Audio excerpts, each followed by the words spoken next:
वंदे पुरुषोत्तमम। जय गुरु। परम ब्रह्म श्री श्री ठाकुर अनुकूल चंद्र इष्टभूति को लेके जो विधान दिए हैं विभिन्न ग्रंथों से संग्रह करके आप लोगों के सामने परिवेशन करने का जो प्रयास आरंभ किए हैं, आज हम आलोचना रखेंगे इष्टभूति में आत्मनियंत्रण कैसे होता है। हम लोग रोज प्रत्यह अपना प्रीति अर्घ्य निवेदन बिना प्रत्याशा रख के निवेदन करते हैं। हमारे मन में ये नहीं रहना चाहिए हम कोई डोनेशन या दान कर रहे हैं, क्योंकि इष्टभूति कोई डोनेशन या दान नहीं होता है। इष्टभूति में अपने व्यक्तित्व की परख कैसे होता है, आज इसके बारे में विस्तार में आलोचना रखेंगे। तो सबसे पहले परम ब्रह्म ठाकुर अनुकूल चंद्र के अनुश्रुति ग्रंथ प्रथम खंड से कुछ उक्ति पाठ करते हैं। श्री ठाकुर बोले हैं, दिन गुजरानी आयथे के कर इष्टभूति आहरण जल ग्रहणे पूर्वेता करिस इष्ट निवेदन नित्य एमनि नियमित जेमन पारिस करेई जा मासटी जबे शेष हवे तुही इष्ट स्थाने पाठास्था इष्ट स्थाने पाठिए दिए आरो दुटी भुज्य राखिस गुरु भाई बा गुरुजने दु जाने के सेइटी दिस पाड़ा पड़ोसीर सेबार काजे राखिस किन्तु किछु आर उपयुक्त आपदग्रस्ते दितेई हबे जेटुक पार ये सब गुलिर आचरणे इष्टभूति निखुत हय ए ना करे इष्टभूति जानिस किन्तु पूर्ण नय। अर्थात अपने उपार्जन से हमें इष्टार्घ्य अर्पण करना होता है। तो ये इष्टभूति में आत्मनियंत्रण कैसे होता है, क्योंकि इसकी वजह से हम अपने उपार्जन से इष्ट को अपने प्रीत्यर्घ्य के स्वरूप इष्टार्घ्य निवेदन करते हैं। इसकी वजह से बेपरवाह या अपने मन मर्जी के हिसाब से जिंदगी गुजारने की या चलने की आदत कम हो जाता है। मनुष्य इष्ट के प्रति उद्युक्त हो उठता है। इष्टभरण अपने कर्म की मुख्य अनुप्रेरक बन जाता है और अपने गुजारन से हम लोग इष्टार्घ्य अर्पण करते हैं। इसीलिए अपने चलन में भी हम सत बनने की कोशिश करते हैं, क्योंकि उपार्जन के जो अग्रभाग हम इष्ट को देने की कोशिश करते हैं। इसीलिए जो असत उपाय में अर्जित या लब्ध होता है उसको दे के अगर हम इष्टभूति करते हैं तब वो इष्ट को नंदित नहीं करता, इष्ट को नंदित नहीं करता और वो इष्ट प्रयासी या इष्ट के स्वार्थ परिपूरित नहीं करता। इसीलिए ठाकुर बोले हैं, ठाकुर आलोचना प्रसंग में बोले हैं कि नौका जैसे उनकी क्वालिटी या गुण की वजह से मनुष्य को नदी के उस तरफ लेके चले जाता है, इष्टभूति भी उस तरह मनुष्य को खींच के इस भवसागर को पार करा देता है। एक सुकेंद्रित धंधा लगे रहता है और वहीं से मनुष्य ठीक रहते हैं। अवश्य चांदा या डोनेशन जैसे करने से नहीं होता है।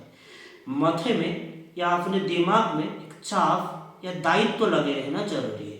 फिर सब कुछ के अंदर उनको उपचय या प्रशंसनीय करने की बुद्धि की जरूरत होता है। वो होने से मनुष्य उपचय या प्रशंसनीय होता है और खुद उपचय या प्रशंसनीय होने की बुद्धि रहने से वो प्रवृत्ति बड़ा होता है, वो प्रत्याशा विधुर होता है और उससे अगर खुद उपचय होने की बुद्धि रहता है तब उसके सम्मुख जो प्रवृत्ति वो बड़ा होता है, वो प्रत्याशा विधुर होता है और उससे मनुष्य का नियंत्रण नहीं होता है, विकास नहीं होता है। इसीलिए वो प्रशंसनीय भी नहीं हो पाता है। ये आलोचना प्रसंग 20 खंड 4 अप्रैल 1951 की घटना है। फिर इष्टभूति ठाकुर बोले कि इष्टभूति दान नहीं होता है। हम लोग प्रत्यह जो श्रद्धा के साथ बिना प्रत्याशा के साथ वो निवेदन करते हैं। हमारे जीवन के जो श्रेय है, जो प्रेय है, जो ध्येय है, जो चिंत्य है, उनको अपने प्रीत्यर्घ्य स्वरूप जो मंगल वृत्ति वो निवेदन करते हैं। हमारे मन में ये नहीं रहना चाहिए कि हम कुछ डोनेट कर रहे हैं। सत्यानुसरण में ठाकुर लिखे हैं, गुरु को अपना जैसे सोचना होता है। माँ बाप बच्चे इत्यादि घर के लोगों की बात सोचने के वक्त जैसे उनके गुरु के मुंह भी याद आ जाता है। ठाकुर आलोचना प्रसंग में लिखे हैं, हम लोग तो रोज इष्टवृत्ति करते हैं, लेकिन इसकी वजह से जो क्या होता है हम वो जान नहीं पाते हैं। लेकिन जेम्स की बातों के अंदर ये जातीय अनुष्ठान के जो कार्यकारिता होता है उसके बारे में इंगित या आभास मिलता है, और वास्तव में उसके अजस्र नजीर या उदाहरण भी है। इष्टवृत्ति डोनेशन जैसे नहीं देना होता है, नित्य निवेदन करना होता है। इसके लिए आग्रह रहना जरूरी है, और उसके दैनंदिन हर काम के अंदर अपने अजानत में भी अनुस्यूत होता है, और उससे हमको नियंत्रित या एडजस्ट करता है। उसका क्षमता जो क्या है वो विपद आपद के समय में भी समझ में आता है। उसका ऐसा कितना जो घटना है उसका कोई इयता नहीं, उसका कोई किनारा नहीं है। ये घटना आलोचना प्रसंग 19वीं खंड 18 जुलाई 1950 की बात है। परम प्रेम में श्री ठाकुर को प्रदत्त ये जो विधान, ये जो इष्टवृत्ति, उससे अपने व्यक्तित्व की भी परख होता है। उससे अपने व्यक्तित्व की इम्तिहान या परीक्षा होता है। कुछ लोग होते हैं वो समझते हैं, इष्टवृत्ति नहीं करते हैं। कुछ लोग होते हैं जब सब कुछ सही रहता है तब इष्टवृत्ति करते हैं, लेकिन कहीं कुछ गड़बड़ होता है तब इष्टवृत्ति को ही छोड़ देते हैं। और कुछ लोग होते हैं समझते हैं लेकिन इष्टवृत्ति करते नहीं है। और कुछ लोग होते हैं इष्टवृत्ति तो करते हैं, लेकिन ये जो भूतभोज्य क्यों दिया जाता है, भ्रातृभोज्य क्यों दिया जाता है, उसकी धंधा उनके दिमाग में नहीं रहता। और ये इष्टवृत्ति को लेके यदि वो करते हैं, लेकिन अपने मन के अंदर भी बहुत सारे सवाल रहता है। इसको लेके आचार्य विधायना ग्रंथ में परम प्रेम में श्री ठाकुर एक सुंदर बात बोले हैं। जो लोग पवित्र आग्रह के साथ निखुन आवेग लेके रोज इष्टवृत्ति श्रेयभर बापुतार्घ्य निवेदन करते हैं, निरंतर संवेग के साथ, उनके अंदर कोई अगर बाह्यतः खराब ऐसा विवेचित होते हैं, फिर भी समझना होगा उनके हर प्रचेष्टा, उनकी शत प्रचेष्टा आवेगमय होता है। अंतर से वो लोग सत लोग हैं, अच्छे आदमी होते हैं।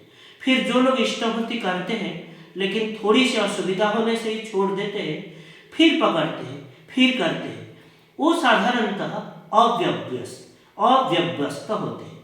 व्यक्तित्व भी उन लोगों के दोदुल्यमान होता है।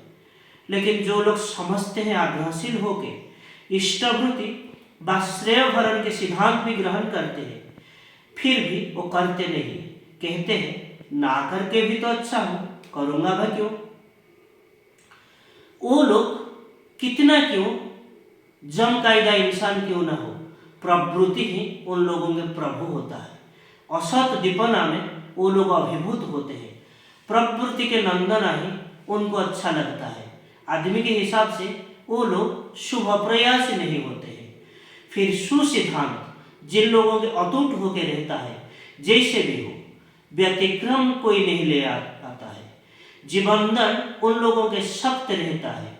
उन लोगों के अवलंबन भी दृढ़ होता है, उन लोगों के अवलंबन भी सख्त होता है। नाना झंझट के अंदर भी शुभ अदूर से ही उन लोगों के लिए अपेक्षा करता है।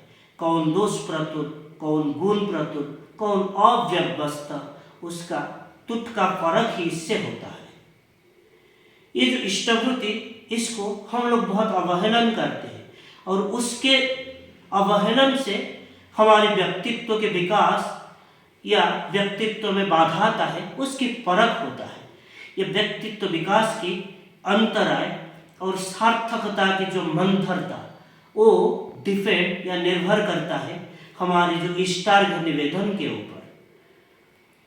परम प्रेम श्री ठाकुर अनुकूल चंद्र ध्रुति विधायना ग्रंथ में एक वाणी दिए हैं, इष्टवृत्ति के लिए जिन लोगों के निष्ठा शिथिल होता है, जिन लोगों की इष्टवृत्ति व्यत्यय या विपर्जय क्रम से चलनशील इष्टवृत्ति जीवन यज्ञ के प्रधान आहुति है, जो लोग ग्रहण नहीं किए हैं या मुंह पे कहने के बावजूद भी कार्य में उसको ताच्छिल्य करते हैं, इष्टवृत्ति के बारे में, उसके आय व्यय के बारे में, जिन लोगों के अंतर में हो या बाहर में हो कैफियत के अवतारणा होता है, भ्रातृभोज्य और भूतभोज्य को जो लोग इष्टवृत्ति के पूजा के उपकरण करके निवेदन नहीं करते हैं, इष्टवृत्ति इष्ट को निवेदन करके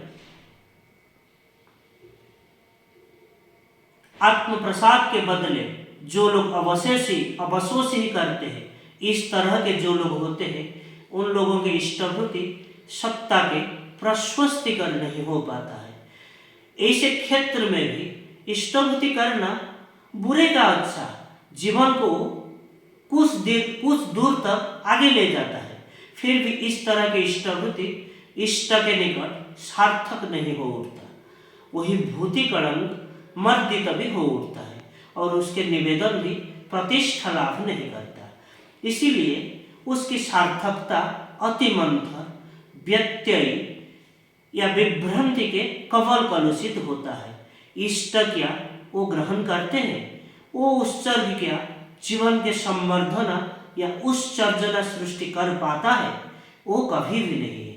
वो द्विधा दुष्ट उत्सर्ग उनके प्रशस्ति के अर्घ्य नहीं हो पाता है, वरन वो होता है अस्वस्थी के सजा। इसीलिए परम प्रेम श्री ठाकुर आलोचना प्रसंग के प्रथम खंड के एक जगह पे बोल रहे हैं, जिन लोगों के कोई प्रिंसिपल या आदर्श नहीं होता है, वो लोग समझ नहीं पाते हैं उसकी इफेक्ट या फल उसको काम में लगा नहीं पाता है। उन लोगों के एक्सपीरियंस या अभिज्ञता होता नहीं है, क्योंकि प्रवृत्ति उनके नाक में रस्सी लगा के जिस तरह से चलाता है, वो लोग उस तरह से चलने के लिए बाध्य होते हैं।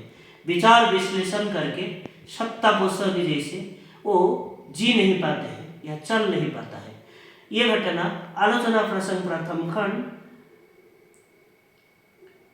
21 अगस्त 1940 से लिया गया है। तो आज के लिए इतना ही। वंदे पुरुषोत्तमम्। वंदे पुरुषोत्तमम्। जय।